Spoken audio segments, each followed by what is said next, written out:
अस्सलामुअलैकुम वरहमतुल्लाहि वबरकातुहू। उम्मीद करता हूँ आप सब खैरियत से होंगे। जैसे कि हमने देखा 29 जनवरी को डिजिटल सिलेक्शन, जिसको कुर्रा भी बोलते हैं, कुर्रा हो चुकी है। और इसके बाद हमने देख लिया है कि जितने भी अलग अलग स्टेट्स के लोग हैं उनका सिलेक्शन, ज़्यादातर लोगों का प्रोविजनली सिलेक्टेड हुआ है। और बहुत सारे ऐसे भी लोग हैं जिनका वेटिंग लिस्ट में नाम आया है। और वेटिंग लिस्ट में बहुत ही लंबी जो कतार है वो बहुत लंबी है। और इसके साथ साथ ये भी बहुत सारे क्वेश्चंस आए हैं लोगों का, वो ये कह रहे हैं कि अगर हमारा 1000 2000 में वेटिंग लिस्ट में नाम आया है तो क्या हमारा सिलेक्शन होगा। और थोड़ी देर पहले मैंने कैलकुलेशंस किया अलग अलग स्टेट्स का। मैंने जब हिसाब निकाला टोटल कोटा जो हज कमेटी की तरफ से इस साल रिलीज़ की गई है, इसको जब देखा गया तो देखने को मिल रहा है कि बहुत कम चांसेस है कि जो वेटिंग लिस्ट में लोग हैं उनका सिलेक्शन हो। लेकिन उम्मीद करते हैं कि जितने भी बाकी लोग हैं जो अभी वेटिंग लिस्ट में हैं उनका भी नंबर आ जाए। लेकिन गारंटी के साथ हम ये नहीं बोल सकते कि सबका आ जाएगा, सीरियल वाइज होता है। तो वेटिंग लिस्ट में भी सीरियल नंबर 1 2 3 4 है। तो अभी यहाँ पे जितने भी लोग हैं और जिनका वेटिंग लिस्ट में नंबर है, तो सबसे पहले वेटिंग लिस्ट में नंबर 1 जो है उनका होगा। उसके बाद ही जो फॉलोइंग नंबर्स हैं उनका होगा साथ ही साथ। ठीक है, अब आइए हम सबसे पहले तो 2 4 पॉइंट्स हैं इंपॉर्टेंट, उनको डिस्कस कर लेते हैं। जैसे ही कुर्रा हो गया, और कुर्रा होने के बाद ही अभी थोड़ी देर पहले, जस्ट कुछ टाइम पहले ही हम देखते हैं कि हज कमेटी ऑफ इंडिया ने 2 सर्कुलर शेयर किए हैं। सबसे पहला सर्कुलर नंबर 6। ये सर्कुलर जो है 2024 deposit of advance Hajj amount, ये हज अमाउंट के लिए है। ये क्या है इसको मैं डिस्कस करूंगा। साथ ही साथ circular 7 medical screening and fitness certificate for pilgrims of Hajj 2024। ये दो जो सर्कुलर्स हैं, इन 2 सर्कुलर्स के बारे में हम बात करेंगे। आइए समझते हैं। सबसे पहले समझते हैं सर्कुलर नंबर 6। 4 पेज का सर्कुलर है ये। और इसमें हम अच्छे से हमको दिख जाएगा कि हज कमेटी ने जो इम्पोर्टेंट पॉइंट्स रखा है लोगों के लिए और किस तरह से पेमेंट करना है, इस चीज़ को भी बता दिया है। साथ ही साथ पे स्लिप जो है उसको भी शेयर किया है। तो आइए दिखाता हूँ मैं, ये आ गया। सबसे पहले हज कमेटी ऑफ इंडिया, और यहाँ पे जो इम्पोर्टेंट चीज़ है, डेट 30 जनवरी का है लेकिन रिलीज़ अभी थोड़ी देर पहले हुआ है। और इस सर्कुलर को अगर हम देखें, बोला जा रहा है as per para 20 of the guidelines of Hajj 2024 all the provisionally selected pilgrims are requested to deposit initially advance Hajj amount of 80,000। 80,000 रुपये का जो इनिशियल हज एडवांस ये है, ये इसको ऐसा मान लीजिए कि ये आपका बुकिंग अमाउंट है। अगर जितने भी लोग हैं जिनका प्रोविजनली सेलेक्टेड वाला मैसेज आया है, आप जब 80,000 देंगे तो आपका प्रोविजनली सेलेक्टेड से सेलेक्टेड हो जाएगा। ठीक है, और इस दौरान जो एक टाइम दिया हुआ है, मैं आपको वो टाइम भी डिस्कस कर दूंगा। तो उस दौरान अगर आपने नहीं दिया तो जो भी आपका प्रोविजनली सेलेक्टेड है, लेकिन फिर भी क्या होगा, आपका जो स्लॉट है वो कैंसिल हो जाएगा। और आपके बदले में वेटिंग लिस्ट में जो लोग हैं उनको कन्फर्म, उनको प्रोविजनली सेलेक्टेड कर दिया जाएगा और फिर उनको मौका दिया जाएगा पेमेंट करने का। वो अगर पेमेंट कर देते हैं तो वो कन्फर्म हो जाएंगे, आप कैंसिल हो जाएंगे। ठीक है, तो आइए समझते हैं अमाउंट कितना है। एडवांस हज अमाउंट जो है वो 80,000 का है। नॉन रिफंडेबल प्रोसेसिंग फ़ी है 300 का, जिसको फॉर्म चार्ज बोला गया था लास्ट ईयर। इसको फॉर्म चार्ज भी आप बोल सकते हैं। एंड मिसलेनियस ड्यूज ऑफ 1500, 1500 रुपया मिसलेनियस ड्यू के नाम पे लिया जा रहा है।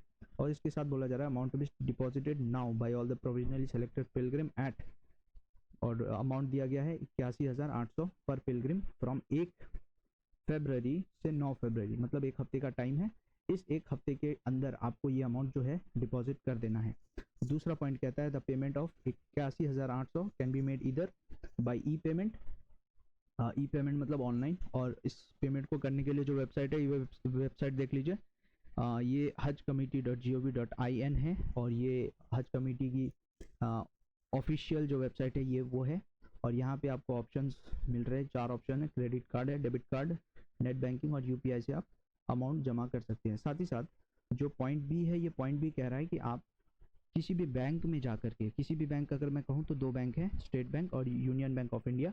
ये 2 बैंक बन के आप ब्रांच में सीधे जा करके कैश लेकर जा सकते हैं और जाके वहाँ पे आप डिपॉजिट कर सकते हैं। ठीक है, और यहाँ पे कैसे करना है मैं आपको इसके बारे में मैं इसको आपको और क्लियरली समझा दूंगा कि यहाँ पे कैसे कैसे करना है।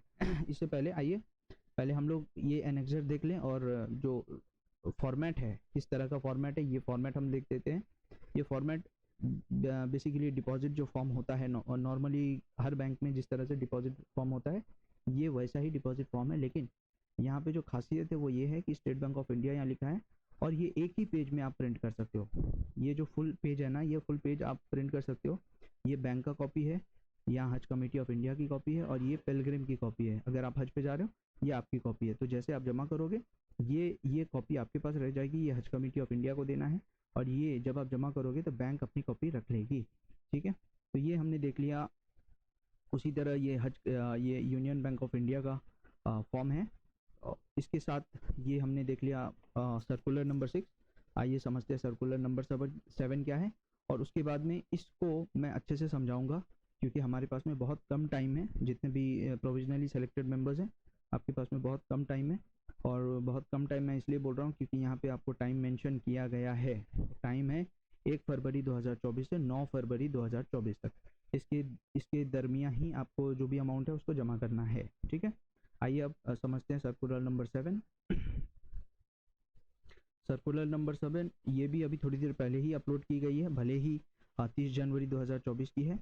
अब इसमें बोला जा रहा है कि ये medical screening and fitness certificate for pilgrims of Hajj 2024। ठीक है, अब यहाँ पे जो इम्पोर्टेंट पॉइंट्स है वो समझ लेते हैं। ये जो सर्कुलर है, ये सर्कुलर बस ये हमको बताना चाह रही है कि जितने भी लोग हैं या जितने भी पिलग्रिम्स है जो जाना चाह रहे हैं हज पे, उनको अपने आप को मेडिकली फिट प्रूफ करना होगा। और ये मेडिकली फिट प्रूफ करने के लिए उनको ये मेक श्योर करना पड़ेगा कि कोई अप्रूव्ड डॉक्टर या मेडिकल या गवर्नमेंट डॉक्टर, हम ये बोल सकते हैं, वो आपका कुछ एक टेस्ट, जो कि लास्ट ईयर हमने देखा था बहुत सारे हाजियों का, जितने भी हॉस्पिटल्स में गए थे या जितने भी डॉक्टर्स को उन्होंने कंसल्ट किया था, तो डॉक्टर्स ने हाजियों को जो है कुछ एक टेस्ट दिया था, और उन टेस्ट के रिपोर्ट्स के बेसिस पे ही उनको जो है मेडिकल या फिटनेस जो सर्टिफिकेट है उस पर अप्रूवल मिलता है, और उस फिटनेस सर्टिफिकेट को फिर उनको आगे जमा करना होता है। तो ये देख लीजिए, ये फॉर्म है ये इसको आप सर्टिफिकेट भी बोल सकते हैं, medical screening and fitness certificate. अब यहाँ देखिए, इस सर्टिफिकेट में यहाँ पर फोटोग्राफ का ऑप्शन है, जहाँ पे आपको 3.5 सेंटीमीटर इंटू 3.5 सेंटीमीटर, इसको आप पासपोर्ट साइज फोटो भी बोल सकते हैं। ये सर्टिफिकेट यहाँ पे इस साइज का फोटोग्राफ पिलग्रिम का लगाना है। तो आपके ग्रुप में मान लो अगर 4 लोग हैं तो चारों अलग अलग फॉर्म्स में अलग अलग लोगों की फ़ोटोज़ लगानी है। और उसके बाद में ये यहाँ पे आपको डिटेल्स फिल करनी है, पर्सनल पर्टिकुलर्स। यहाँ नाम डालना है, date of birth, gender male है या फीमेल है, आईडी नंबर, यहाँ पे पासपोर्ट, वोटर कार्ड और आधार है। आप पासपोर्ट डिटेल्स ही डालते तो ज़्यादा बेहतर रहेगा। कंप्लीट एड्रेस यहाँ फिल करना है, मोबाइल नंबर यहाँ, और ब्लड ग्रुप यहाँ फिल करना है। ठीक है, इसके बाद देखिए सेल्फ डिक्लेरेशन है। इसमें आपको ये बताना है कि क्या आपको मतलब खुद से बताना है कि आपने ये सब चीज़ें जो है वो अपने फेस किया है या नहीं किया।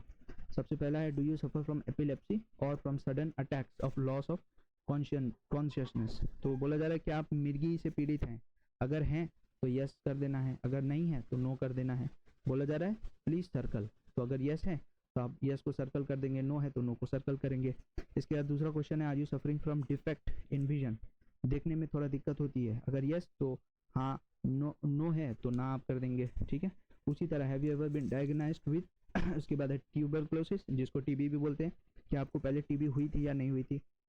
दूसरा जो क्वेश्चन है वो है सीओपीडी, अस्थमा, मतलब ये सांस से या ब्रीदिंग से रिलेटेड जो कोई इशू है या नहीं आपको, वो आपको बताना है। हाइपरटेंशन है कि नहीं वो बताना है, बीपी, इसके डायबिटीज़ है कि नहीं ये बताना है, हार्ट रिलेटेड इश्यूज़ है कि नहीं, किडनी डिजीज़ है या नहीं वो बताना है। मतलब ये सारा जो यहाँ पे दिख रहा है आपको, इसको आपको खुद से बताना है कि आपको है या नहीं है। ठीक है, इसके बाद में ये महिलाओं के लिए है, इफ़ दे आर प्रेग्नेंट और नॉट, अगर प्रेग्नेंट है तो यस करना है, नो है तो नहीं करना। इसके बाद में हिस्ट्री ऑफ एलर्जी, आपको एलर्जी होती है या नहीं, किन किन चीज़ों से होती है उसको भी आपको हो सकता है मेंशन करना पड़े। और उसके बाद ये सेल्फ डिक्लेरेशन है, यहाँ पे आपको अपना नाम, जो भी पिलग्रिम है उनको नाम, अपना नाम लिखना है। और अगर फीमेल है तो वो अपने हस्बैंड का नाम यहाँ लिख सकती है। ठीक है, यहाँ पे एस मतलब सन हो गया, डी मतलब डॉटर हो गया, डब्ल्यू मतलब वाइफ हो गया। तो उसके बाद यहाँ पे फिलअप करना है, और जितने भी डिटेल्स है उसको वापस से आपको फिल करना है। तो ये हो जाएगा, यहाँ पे सिग्नेचर, ये जो फॉर्म है इसके आखिर में यहाँ पे पिलग्रिम का जो सिग्नेचर या फिर अगर थंब प्रिंट देना चाहते हैं, थंब इम्प्रेशन देना चाहते हैं तो वो यहाँ पर दे सकते हैं। इसके बाद में ये जो पार्ट है, इस पार्ट को कौन फिल करेगा? डॉक्टर फिल करेगा। Medical examination to be filled by doctor. अब डॉक्टर जो है जो भी टेस्ट आपको देता है डॉक्टर, वो टेस्ट देने के बाद में डॉक्टर जो है इस चीज़ को खुद से फिल करेगा। ठीक है, ये फिल करने के बाद में डॉक्टर यहाँ पे अपना नाम लिखेगा, यहाँ पे सिग्नेचर करेगा, यहाँ पे डेट फिल करेगा और रजिस्ट्रेशन नंबर। ठीक है, तो डॉक्टर जो है अपना रजिस्ट्रेशन नंबर भी देगा और उसके साथ ही साथ यहाँ देखो signature and stamp of government medical officer. तो जो गवर्नमेंट मेडिकल ऑफिसर है, गवर्नमेंट हॉस्पिटल का जो ऑफिसर है या डॉक्टर है, ये उनको ही करना है। ठीक है, तो इस चीज़ का आपको जो है बहुत अच्छे से ध्यान रखना है। ऐसा ना हो कि आपने बस कुछ भी फिल कर दिया और किसी से भी आपने करवा लिया, तो that will not be approved by the हज कमेटी ऑफ इंडिया। तो इस चीज़ को आपको खास ध्यान देना है। साथ ही साथ अब आइए समझते हैं कि पेमेंट जो है, पेमेंट का जो मैंने बात बताया था, तो उस चीज़ को कैसे करना है। आइए समझते हैं। सबसे पहले समझते हैं यूनियन बैंक ऑफ इंडिया। ये हमारा, मान लीजिए कि ये हमारा डिपॉजिट फॉर्म है। अब इस डिपॉजिट फॉर्म को अगर हम देखें तो यहाँ पे है कैश और ट्रांसफ़र ओनली, यहाँ पे ब्रांच है। अब यहाँ ऐसा कहीं पे भी ज़रूरी नहीं है कि आप जहाँ से जमा कर रहे हैं वहाँ आपका अकाउंट हो। आपका अकाउंट अगर नहीं भी है तो भी आप जमा कर सकते हैं। जो भी ब्रांच है उस ब्रांच का नाम लिखना है, यहाँ पे ब्रांच का कोड लिखना है। इसके बाद में कलेक्शन डिटेल्स, ठीक है, इसको आप खाली छोड़ देंगे। Bank reference number, for example मैं समझाता हूँ। मान लीजिए किसी का अगर कवर नंबर है 3139, ठीक है, तो 313950 है मान लीजिए, तो यहाँ पर जो बैंक रेफरेंस नंबर होगा वो होगा, यहाँ पे लिखेंगे 2024 और उसके बाद यहाँ लिखेंगे 3139, ख़त्म। इसके बाद आपको कुछ नहीं लिखना है। ठीक है, इसके बाद आपको कुछ नहीं लिखना। बैंक रेफरेंस नंबर में आपका ईयर और ये होगा आपका, मान लीजिए स्टेट का कोड जो है ना, स्टेट का कोड भी फिल करना है। गलती हुआ, मैं आपको फिर से समझा दे रहा हूँ। 2024 और इसके बाद यहाँ पे स्टेट कोड होगा। लेट से अगर मैं वेस्ट बंगाल बोल रहा हूँ तो वेस्ट बंगाल का है WBF, हो गया। इसके बाद में 3139, ख़त्म। ठीक है, तो आपको ऐसे डालना है। पहले ईयर डालेंगे 2024, इसके बाद में स्टेट का कोड WBF, उसके बाद में कवर नंबर जो है मेन, दैट इज़ 3139, कंप्लीट हो जाएगा। ठीक है, तो इस तरह से आपको वो फिल करना है। After that amount of advance Hajj amount है, तो इसको यहाँ पे आपको टिक करना है। इसके बाद है डिपॉजिट, डेट ऑफ डिपॉजिट, कितने तारीख को आप जमा कर रहे हैं, ये यहाँ पे आपको तारीख लिखना है, यहाँ डेट, यहाँ मंथ और यहाँ ईयर। ठीक है, इसके बाद में हज कवर नंबर, तो जैसे अभी मैंने आपको बोला, तो यहाँ पे भी आपको कवर नंबर लिखना है। कवर नंबर होगा WBF-3139-50। ठीक है, 5 के बाद में डैश, डैश के बाद में 0। जैसा आपका कवर नंबर है वैसा कवर नंबर लिखना है और यहाँ पर मोबाइल नंबर। अब यहाँ देखिए, ध्यान से समझिए। मान लीजिए कि आप कवर हेड नहीं हैं, ठीक है, तो in case if you are not the cover head, अगर आप किसी ग्रुप के कवर हेड नहीं हैं, तो आपको क्या करना है, आपको यहाँ पर अपना मोबाइल नंबर देना है। जो भी इंडिविजुअल पैसा जमा कर रहा है यहाँ पे उसी का मोबाइल नंबर देना है। अब मान लीजिए ऐसा हुआ कि जो कवर नंबर है, एक ग्रुप है और ग्रुप में 4 लोग हैं, चारों ने एक ही साथ पैसा जमा करने का सोचा है, तो यहाँ पे आप कवर हेड का जो नंबर है वो आप दे सकते हो, कोई दिक्कत नहीं होगी। इसके बाद नेक्स्ट ऑप्शन है name of cover head. Name of cover head में जो कवर हेड का नाम है आपको यहाँ पे वो फिल करना है। अब मान लीजिए कवर हेड का नाम है MD असलम, तो आप यहाँ क्या करेंगे, आप यहाँ लिखेंगे M, यहाँ लिखेंगे D, ये जो बॉक्स है इसको खाली छोड़ देना है। यहाँ लिखना है ASLAM, बाकी कुछ नहीं है तो आपको कुछ नहीं फिल करना है। यहाँ इसको डैश भी, इसको कट भी नहीं करना, कुछ भी नहीं करना आपको। ठीक है, इसके बाद पर्टिकुलर्स ऑफ द पेमेंट, इसको फिर से आप ब्लैंक छोड़ देंगे, यहाँ कुछ लिखने का है नहीं। फिर ये है सीरियल नंबर। मान लीजिए एक ग्रुप में 5 लोग हैं लेकिन आप यहाँ पे 4 लोगों का पे कर रहे हैं, तो 1 2 3 4, यहाँ आपको सीरियल नंबर 1 2 3 4 लिखना है। सीरियल नंबर 1 में किसका नाम है, किसी का भी अपना नाम डाल सकते हो, कोई दिक्कत नहीं है। लेकिन अगर मान लीजिए कवर हेड है उस ग्रुप में, कवर हेड का ढालें। उसके बाद अगर सीरियल वाइज आप सबका फिल करेंगे ज़्यादा अच्छा रहेगा। Address of the cover head, यहाँ पे आप कवर हेड का एड्रेस फिल कर दे और बाकी सब में आप उसको ये कर दे, फॉलो कर दे तो हो जाएगा। अब उसके बाद में ये कैश नोट, कितने का नोट, मतलब 500 का नोट अगर दे रहे, कितना क्वांटिटी है, ये तो आपको, मतलब मैं समझता हूँ आप सब बैंक जाते हो तो आप सबको इसका आइडिया रहेगा। फिर भी एक बार बता दे रहा हूँ, जितने कॉइन जितने नोट्स हैं उतना यहाँ नंबर लिखना है, क्या इंटू 500 करेंगे कितना बनेगा वो सारा। अगर अलग अलग डिनोमिनेशंस में आप पैसा जमा कर रहे हैं तो सबका हिसाब करके यहाँ पे टोटल में वो अमाउंट दे देना है, और उसके बाद में वही जो अमाउंट आप दे रहे हो वो अमाउंट को यहाँ पे वर्ड्स में स्पेलिंग में करके लिख देना है। अब ये जो ट्रांजेक्शन आईडी है, ये ट्रांजेक्शन आईडी जब आप बैंक को दोगे तो बैंक पैसा डिपॉजिट करने के बाद में यहाँ पे एक अपना ट्रांजेक्शन आईडी जो है वो अपने एंड से जमा करेगी, साथ ही साथ ब्रांच स्टैम्प विद सिग्नेचर। तो ये यहाँ पे जो जिस भी ऑफिसर ने आपका पैसा जमा किया है, जिसने डिपॉजिट लिया है, यहाँ पे वो अपना सिग्नेचर करेंगे, उसके ऊपर में यहाँ पे उनका स्टाम्प रहेगा, और यहाँ पर जो भी पिलग्रिम जमा कर रहे हैं यहाँ पे उनका सिग्नेचर रहेगा। ठीक है, तो ये जिस तरह से मैंने इसका बताया है सेम ही हिसाब से आपको बाकी जो फॉर्म्स हैं सब में वही फिल करना है पूरे फॉर्म्स में। ठीक है, अलग अलग है, ये बैंक का कॉपी है, यहाँ पे HCOI का कॉपी है, और यहाँ पे पिलग्रिम का कॉपी है। सब कॉपी में सेम बेसिस पे आपको फॉर्म फिलअप करना है, और उसके बाद ही आपको बैंक में ले जा करके जमा करना है। इसी तरह ये स्टेट बैंक ऑफ इंडिया का कॉपी है, सब कुछ सेम है। जितने भी डिटेल्स मैंने शेयर किए, जिस तरह से मैंने बताया, यहाँ पे सब सेम है। बस आपको ये देखना है, बस ये स्टेट बैंक ऑफ इंडिया का कॉपी है, वेयर एज ये यूनियन बैंक ऑफ इंडिया का कॉपी था। ठीक है, तो मैं समझता हूँ कि आप लोगों को जो भी मैंने शेयर किया ये समझ में आ गया होगा। फिर भी इनकेस अगर आपको कोई डाउट है तो आप कमेंट में आकर के सवाल पूछ सकते हैं, और वहाँ पे आपको लाइक मेरा जो ग्रुप का लिंक है वो ग्रुप का लिंक भी आपको मिल जाएगा। अगर आप चाहें तो ग्रुप ज्वाइन कर सकते हैं, बाकी जो भी डिटेल्स है आपको ग्रुप में प्रोवाइड कर दी जाएंगे। तो आज के वीडियो में इतना ही। अस्सलामु अलैकुम वरहमतुल्लाहि वबरकातुहू।